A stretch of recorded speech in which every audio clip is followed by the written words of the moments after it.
Next সিনের dad আবারও হিউনের ব্যাপারে জানতে চায়, বিকজ তিনি হিউনের জার্মানি অ্যাড্রেসে ওকে কিছু পার্সেল পাঠিয়েছিল, যেটা রিটার্ন এসেছে এক নোটের সাথে যে অ্যাড্রেস রং। তো একথা শুনে মেনসুক বলে, হ্যাঁ ব্রাদার তো নিজের বাড়ি শিফট করে নিয়েছে। তো একথা শুনে ড্যাড তো আবারও বেশি রাগ দেখায় যে যদি এমনটা হয় তো ও আমায় এই ব্যাপারে কেন বলেনি। তো তখন মেনসুক গ্র্যান্ডপার ফেভারিট ডিশ খেয়ে নেয়। তো তখন গ্র্যান্ডপা গরিলার অ্যাক্টিং করে কান্না করে।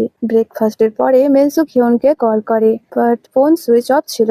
এই জন্য মেনসুকেরও হিউনের জন্য টেনশন হয়। নেক্সট দিনে স্কুল অ্যাটেন্ডেন্স হওয়ার পর মেনসুক আবারও পালিয়ে যায়, অ্যান্ড ওর যাওয়ার পর ওর দুই ফ্রেন্ড ওর সিটে ডামি রেখে দেয়। এরপর মেনসুক যখন কোম্পানিতে পৌঁছায় তো তখন ও হানাকে যেতে দেখে। বাই দ্য ওয়ে, আজ হানা অনেক বেশি হ্যাপি ছিল জিনহুর সাথে মিট করে। তো তখনই জিনহু আবারও হানার কাছে এসে ওর সাথে কথা বলতে থাকে অ্যান্ড বলে, তোমার আমার প্রেজেন্টেশন ভালো লেগেছে?